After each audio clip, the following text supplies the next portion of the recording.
नमस्कार दोस्तों, daily take tweet channel में आप सभी का स्वागत है। आज के इस वीडियो में हम पोस्ट ऑफिस सेविंग अकाउंट और इंडिया पोस्ट पेमेंट बैंक के अकाउंट लिंकेज के बारे में बात करना चाहेंगे। जैसे आप सभी जानते हैं कि पोस्ट ऑफिस सेविंग्स अकाउंट एक बहुत ही बढ़िया सेविंग्स अकाउंट है जो लास्ट माइल बैंकिंग में काफ़ी हेल्प करता है। यानी कि अगर आप भारत के किसी भी रिमोट यानी कि पिछड़े हुए इलाके को भी बिलोंग करते हैं और आपके आसपास कोई बैंक नहीं है तो भी आप बैंकिंग का फ़ायदा उठा सकते हैं अपने आसपास की दुकान में या फिर जो भी आपके डोर स्टेप पोस्ट ऑफिस की बैंकिंग है। तो दोस्तों आइए जानते हैं कि आप अपना India post payment bank account और पोस्ट ऑफिस सेविंग अकाउंट को कैसे लिंक कर सकते हैं। पोस्ट ऑफिस सेविंग अकाउंट जो है उसका जो मिनिमम जो उसकी डिपॉजिट है यानी कि आप सिर्फ 500 रुपया दे के आप अपना अकाउंट खुलवा सकते हैं और आप इजीली एक से दूसरे पोस्ट ऑफिस में भी इस अकाउंट को ट्रांसफ़र कर सकते हैं। इसमें कोई भी लॉक इन पीरियड और कोई भी मैच्योरिटी रिक्वायरमेंट नहीं होगी। इसका जो इंटरेस्ट रेट अभी मिल रहा है वह है 4%, मगर कृपया अकाउंट खुलवाते टाइम एक बार इंटरेस्ट रेट को ज़रूर चेक कीजिए क्योंकि ये आरबीआई के दिशा निर्देशों के अनुसार चेंज होता रहता है। तो आइए दोस्तों जानते हैं कि जो India post payment bank account है और post office saving bank account है उसको लिंक कैसे कराया जा सकता है और इस लिंकेज का हमको क्या फ़ायदा होगा। देखिए दोस्तों, जो इंडिया पोस्ट पेमेंट बैंक है उसमें आप अधिकतम 1 लाख रुपए का बैलेंस रख सकते हैं। यानी कि अगर आपका बैलेंस 1 लाख से ज़्यादा एक्सीड हो गया है किसी भी दिन के एंड में, तो अगर आपका ये account post office saving account से लिंक्ड है तो ऑटोमेटिकली आपका जो बैलेंस है वो पोस्ट ऑफिस सेविंग अकाउंट में चला जाएगा। कहने का मतलब ये है कि आपका मनी आइडल नहीं रहेगा। देखिए आपको हम डिटेल में समझाते हैं। अगर आपके पास India post payment bank account है और उसमें जो खाता है जो आपका उसमें मैक्सिमम जो धनराशि है यानी कि अधिकतम धनराशि है जिसमें आपको इंटरेस्ट मिलेगा वह है 1 लाख रुपया। तो अगर ऐसे होता है कि आपका जो बैलेंस है वो 1 लाख से ज़्यादा एक्सीड हो जाता है तो एक तरह से आपका मनी आइडल बैठा रहेगा, उस पर आपको जो इंटरेस्ट है वह नहीं मिलेगा। तो आपको मनी आइडल ना बैठे, आपको इंटरेस्ट मिलता रहे, इसलिए हम आपको सजेस्ट करेंगे कि आप अपना India post payment bank account को पोसा यानी कि पोस्ट ऑफिस सेविंग अकाउंट से लिंक कीजिए ताकि ऑटोमेटिकली अगर बैलेंस आपका 1 लाख से ज़्यादा हो जाता है तो वो पोस्ट ऑफिस सेविंग अकाउंट में ट्रांसफ़र हो जाएगा और वहाँ आपके पैसे को इंटरेस्ट मिलेगा। आइए दोस्तों जानते हैं लिंकेज का प्रोसेस पूरा क्या है, आप कैसे लिंक कर सकते हैं। दोस्तों दो चीज़ें हैं, या तो अगर आप जैसे ही अपना India post payment bank account खुलवाते हैं उसी टाइम पे आप उसको अपने पोस्ट ऑफिस सेविंग यानी कि पोसा के साथ लिंक कर सकते हैं। अगर आप ऐसा नहीं करते तो आप उसको बाद में भी करवा सकते हैं।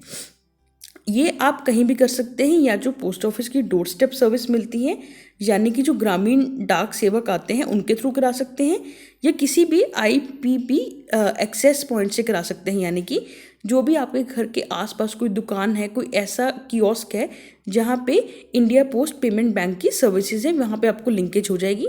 आपको इसके लिए पोस्ट ऑफिस नहीं जाना पड़ेगा। आइए जानते हैं इसमें आपको डॉक्यूमेंट्स क्या लगेंगे। डॉक्यूमेंट सिर्फ आपको अपनी पोस्ट ऑफिस सेविंग बैंक का पासबुक देना होगा।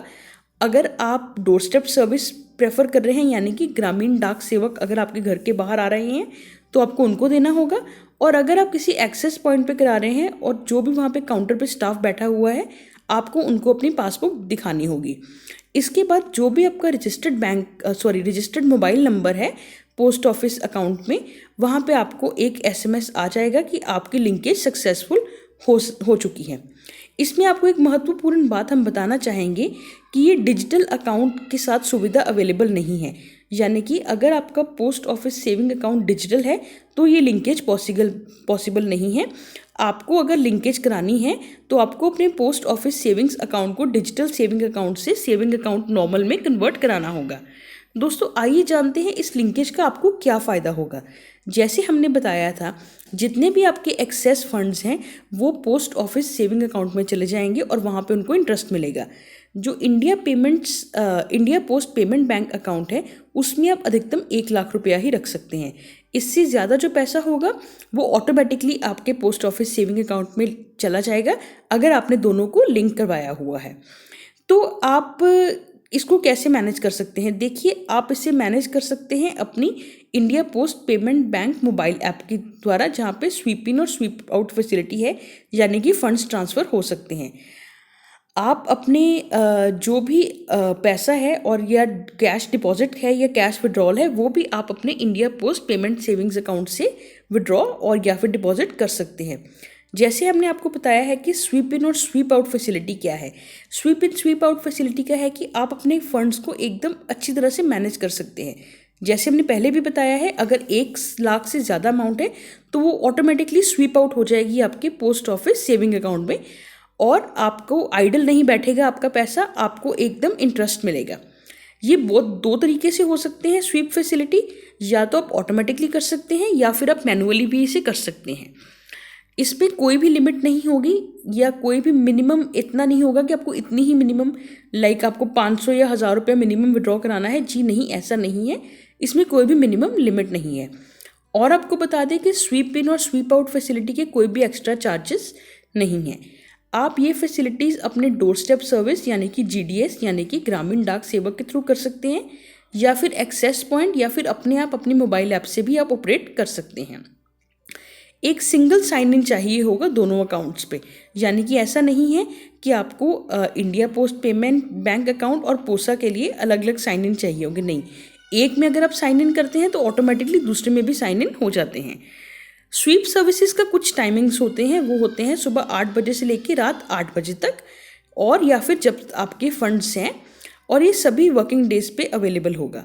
स्वीपिंग सर्विसेज सिर्फ 2nd और 4th सैटरडे पे नहीं होगा अवेलेबल, और संडे को, और जो कुछ RTGS की हॉलीडेज़ हैं।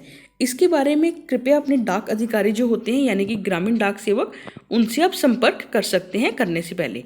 तो दोस्तों, ये था फ़ायदा लिंकेज का IPPB और पोसा का, यानी कि India post payment bank account और पोस्ट ऑफिस सेविंग अकाउंट का। तो कृपया आप भी इस चीज़ का फ़ायदा उठाइए, ताकि आपका पैसा आइडल ना बैठे और उसको इंटरेस्ट मिलता रहे।